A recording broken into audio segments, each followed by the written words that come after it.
I supported my family for years, was betrayed and ignored, but I fought and finally got my life back. I never imagined my life would reach this point. For years, I struggled to keep my family financially stable, believing I was doing the right thing, that I was ensuring security for my parents, Lucia and Geraldo, and my brother Vinicius.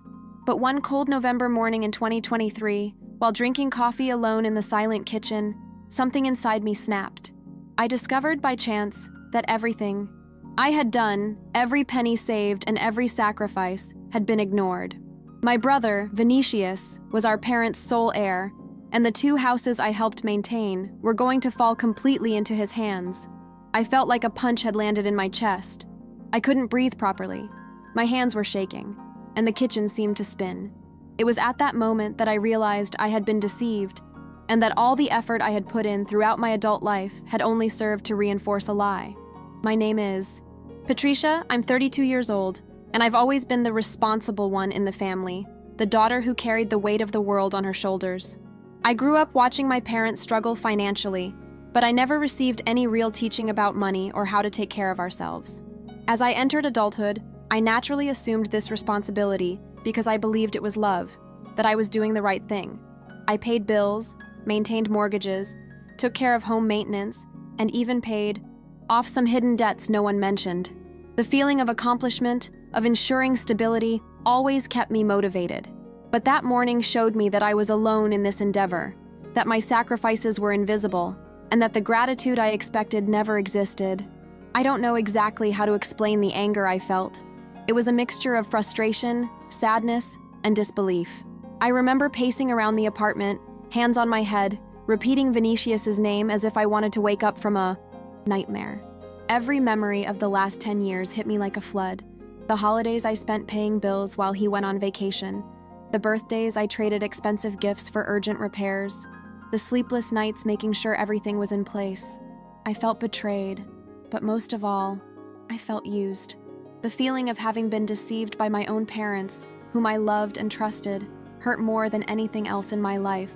My head was spinning, and my body seemed to react on its own. My heart was racing, my mouth was dry, my hands were cold, and my legs were shaking. I wanted to scream, but there was no one to hear. I remember sitting on the kitchen floor, knees to my chest, and just crying. The tears burned, and each sob felt like I was expelling years of frustration and exhaustion. I spent hours there, lost, trying to accept that my reality had changed in an instant, and that the person I thought was recognized and valued had never been. It was a mixture of physical and emotional pain that left me exhausted and vulnerable, and the feeling of helplessness was overwhelming. Even in this turmoil, something inside me began to stir. Between anger and sadness, a spark of indignation emerged. I couldn't simply accept this situation. I needed to act. I needed to reclaim what was rightfully mine and, above all, reclaim my own worth. But I still didn't know how. I had no idea of the path, and the fear of failure paralyzed me. Every thought was a battle. Could I really face my brother and my parents? I was tired, hurt, but there was a strength that, however tiny, was beginning to manifest. I didn't know if it would be easy, but in that moment, I understood that continuing to sacrifice myself without limit was no longer an option, and that my life needed to change. The following days were an emotional hell. I woke with a mixture of anger and discouragement, and every reminder of my ignored efforts stung like an open wound. I spent sleepless nights reliving every bill I paid, every repair I made, every sacrifice I accepted, thinking how futile it all had been. The feeling of betrayal was suffocating, but the fear of confronting my brother and parents was also real. I felt small before them, despite having carried the family for so long. Every time I considered taking action, my mind flooded with doubts. What if I lose everything? What if they hate me even more? What if I regret it? The butterflies in my stomach were constant, and my energy seemed to evaporate. In the early days, I tried to avoid the conflict. I wanted to forget, to pretend nothing had happened, but it was impossible. With every look from Vinicius, with every ironic comment from my parents about my need for control, I felt the wound reopen. Even small, everyday gestures reminded me of the injustice. I felt a heavy, physical anger that seemed to crush my chest and leave me breathless. And, at the same time, an immense sadness, because deep down, I still wanted my family to recognize my efforts, to value me. This mixture of anger and expectation destroyed me from within, leaving me vulnerable and emotionally unstable. It was in this turmoil that I began to doubt myself. I even thought that perhaps I was overreacting, that my indignation was unfair, that I should simply accept it and move on. Every piece of advice I received from friends or colleagues seemed more distant than ever, because no one truly understood the depth of the bond I had with my family. I felt betrayed twice over, first by being exploited, and then by doubting my own perception. Every decision felt heavy, every step an internal war between the will to fight and the fear of losing. There were times when I considered giving up. I felt like withdrawing from everything, cutting myself off from my family completely, and simply pretending I didn't exist. But even in my despair, there was a part of me that refused to be invisible. An inner voice insisted that I had the right to fight for myself, for my dignity, and that keeping quiet would mean accepting years of exploitation and injustice. Anger began to turn into fuel, and I realized I needed to channel this energy into rebuilding my life, not just emotionally, but also practically, by taking control of the situation. It was then that I decided to face what was happening. I took on the mortgage I'd been paying without realizing it, began organizing documents, talking to lawyers, understanding my rights, and preparing for the battle ahead. Each step was difficult, each meeting with lawyers exhausted me, but at the same time, it strengthened me. For the first time, I felt like I was taking control of my life. My body still reacted with tension and fatigue, but my mind was beginning to clear. Anger turned to determination, and pain into action. I knew it would be painful, that there would be resistance, but it was the only possible way to regain my dignity and establish clear boundaries. The moment I decided I wouldn't keep quiet any longer was both terrifying and liberating. I was home alone, sifting through old paperwork, looking at paid bills, contracts, bank statements, trying to organize everything to protect myself legally. My chest was pounding, my hands were sweating, and I could feel every muscle tense, but something inside me told me this was the turning point. I remembered all the years I'd given without recognition, every thank you that never came, and all the times I'd been called selfish for trying to set boundaries. It was time to truly assert myself, even if it meant confronting my own brother and parents. I began searching for information about inheritance rights, mortgages, and property. Each search left me both more confused and more determined. I stayed up all night, reading articles, calling lawyers, asking about processes and alternatives. The physical exhaustion was intense, but my brain seemed to be on alert, analyzing every detail, every possibility. My body trembled with tension, with each new discovery, but I also felt a strange sense of empowerment. I was finally doing something concrete for myself. For the first time, it wasn't just emotion, it was strategic action. The path wasn't linear. I had days of deep discouragement, moments when I cried alone, wondering if it was worth the fight. There were meetings where I felt like no one understood me, where I felt invisible again. But there were also small successes, obtaining important documents, realizing that my past efforts had given me real rights to the houses, and each step gave me the courage to continue. I learned that rebuilding my life and my position within the family required patience, persistence, and resilience, but also self-confidence, even when everything seemed fragile. During this process, I confronted Vinicius and my parents head-on. The arguments were intense and emotionally draining. My heart raced, my stomach churned, and I felt a constant lump in my throat. But I was prepared. I knew I needed to be firm, clear, and blameless. I explained my side, presented evidence, and gradually realized that setting boundaries was possible without losing my dignity. I discovered that strength comes not from aggression, but from recognizing one's own worth and the courage to fight for what is right. Every victory, no matter how small, became fuel.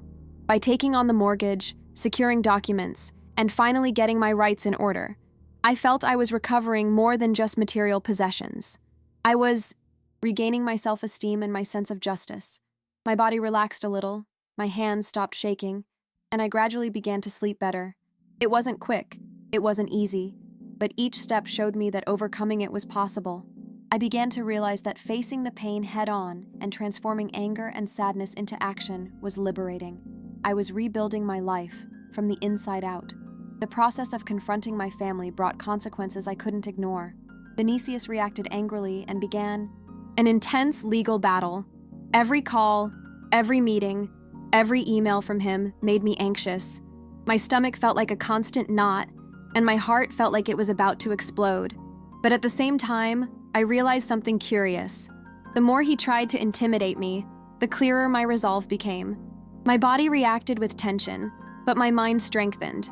I was learning that setting boundaries wasn't just about money or property, but about respect, dignity, and self-love. My parents, Lucia and Geraldo, also had to face past mistakes. At first, they tried to minimize, justify, or even blame the situation on a misunderstanding. Every conversation was painful. My chest tightened.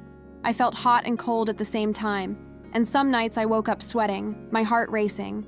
But gradually, I noticed small changes. They began to reflect, admit mistakes, and at times, offer sincere apologies. It wasn't quick, it wasn't complete, but I saw that some kind of recognition was possible, even if limited. While dealing with external conflicts, I also faced internal battles. Anger, sadness, and frustration emerged in unexpected ways. A look from Vinicius reminded me of all the betrayals. A phrase from my parents left me insecure. Each emotion was accompanied by physical tension, chest pain, insomnia, and memories that made me question whether it was all worth it. But I realized that facing these emotions, rather than denying them, was part of the process of overcoming them. Every tear, every suppressed scream, every difficult night was a step in building my emotional strength. Restructuring the family relationship didn't happen overnight. There were days when everything seemed to be going backward, when the tension with Vinicius seemed unbearable, and I wanted to give up on any attempt at rapprochement. But there were also days when small emotional victories showed me that it was possible to rebuild our relationship on new terms. I learned to say no without guilt, to set clear boundaries, and to recognize that my worth didn't depend on anyone's approval. Each small step was a silent triumph, but extremely powerful for my self-esteem and emotional balance. Amidst all this turmoil, I began to realize something important. True family isn't measured solely by blood ties or financial obligations, but by reciprocity, respect, and genuine love. My process of rebuilding involved not only recovering material possessions and my legal rights, but also understanding that my life could no longer be defined by what I did for others at the expense of myself. I was learning that dignity and self-respect are non-negotiable, and that it's possible to live together, even with those who have made mistakes, as long as there are clear boundaries and mutual respect. Looking back today, I can see how much that experience transformed me. The initial shock, intense anger, fear, and sense of betrayal were suffocating, but they also taught me the importance of knowing my worth and putting myself first when necessary. My body still reacts when I remember certain situations. The knot in my stomach sometimes returns, and there are still memories that leave me vulnerable. But the difference is that now I know how to deal with them. I'm no longer a person who blindly sacrifices myself without limits, hoping for recognition that will never come. I learned to set boundaries without guilt. I discovered that being firm doesn't mean ceasing to love, but rather loving in a healthy way that respects my dignity. Every decision I made, every meeting with lawyers, every step toward taking on the mortgage and securing my rights strengthened me. I learned to trust my own ability to deal with difficulties and to realize that my happiness and self-esteem cannot depend on the approval of others, nor on blood ties, if these ties are not accompanied by respect and reciprocity. The hardest part was accepting that not everyone changes, and that some relationships can only be partially rebuilt. Vinicius still reacts with resistance. My parents still carry guilt and regret, and I still struggle with some internal wounds. But I realize that what truly matters is my peace and how I choose to live my life from now on. I can't control their feelings, but I can choose how I position myself and ensure that I will no longer be exploited or disrespected. This experience taught me that pain can be transformed into strength, that injustice and betrayal, though deeply painful, can lead us to a place of greater awareness, courage, and self-worth. I learned to be patient with myself, to allow myself to feel sadness and anger, but also to act with firmness and clarity.